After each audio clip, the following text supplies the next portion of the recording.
Steve, there's been a lot of publicity surrounding the case of SEAL Chief Eddie Gallagher, who was set to stand trial for war crimes. But you report that this is not the only issue with the Special Forces. No, it's not. Actually, there are a total of 6 SEALs scheduled to go on trial for war crimes in San Diego this year. It's also in a separate case with East Coast SEALs.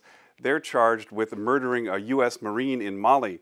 So what's going on? What's happening? The main problem seems to be stress. They're at a very high operations tempo, and they have been for the last 17 years, since right after 9/11/2001. Also, they have a very high suicide rate now. There were 22 suicides in 2018. That's triple the year before. It takes special characteristics to be part of the Special Forces, I would imagine. And that's part of the issue here. It takes a very long time to create a Special Forces operator. And if you're trying to get a number of people into the force, there's always that chance that the wrong people might get in. So we went through some of the testimony. We've looked at some of the congressional reports on this. But I wanted to really kind of drill down and talk to some of the SEALs themselves. So we talked to a number of them, including we sat down with a supporter of Eddie Gallagher, who is the Navy SEAL chief who is going to be going on trial for war crimes at the end of May. Ed Heiner retired from the SEALs in 2010 after 9 deployments.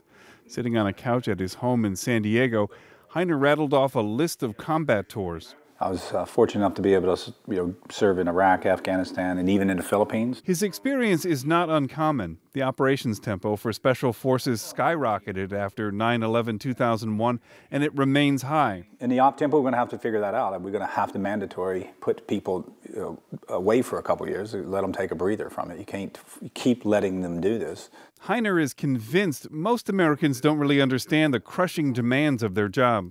You have to look at the context. They're in combat to kill people. Their mission were to kill ISIS people. And they were fighting, street to street, house to house. Heiner has grappled with issues from his career in the past, but he's never sought counseling. Most of us, we get together, friends get together, and we kind of talk it through. And if you have an issue, we all kind of stay connected. And, because we can talk to each other with no shame, just no guilt, anything. So if we have issues, we say what it is and say what we did and why we feel that way. The line between training and deployment can be incredibly thin. I wanted to get a feel for that SEAL mindset, so I talked to a couple of disabled SEALs. David Charbonnet was seriously injured after graduating in 2008 from the famously grueling SEAL basic training outside San Diego. Basic Underwater Demolition SEAL, or BUDS, is designed to weed out people with tests of physical endurance and teamwork.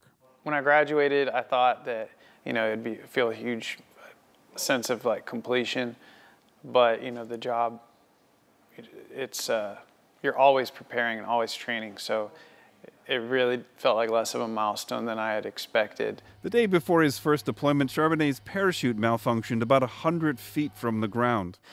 When I looked at my legs, they were laying different than how I had expected, and I touched my knee, couldn't feel it, and I knew exactly what had happened, and I knew that I wasn't going to be going on deployment, that was for sure.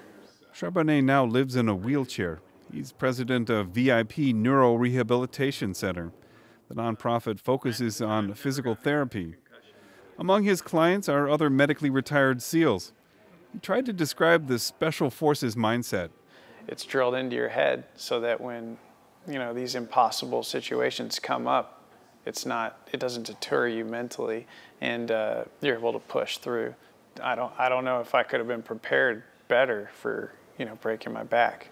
Working alongside Charbonnet is Brandon Meyers. He's a medically retired SEAL lieutenant.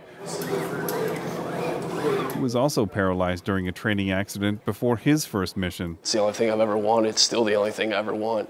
In Meyers' case, the 30-year-old fell from a 40-foot wall during an obstacle course. Every day that I still fight, I know it's a long shot, but that's what I still have as my ultimate goal. I mean, I don't care if I'm 45, If I can get my legs going again, I'm going immediately back to the teams and doing everything I can to pick up where I left off.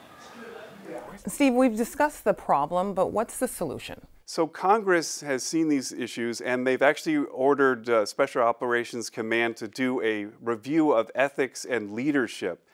And we've actually obtained a copy of the unreleased report. Now, it's very short on specifics, but they did talk about the impact of traumatic brain injuries on decision making.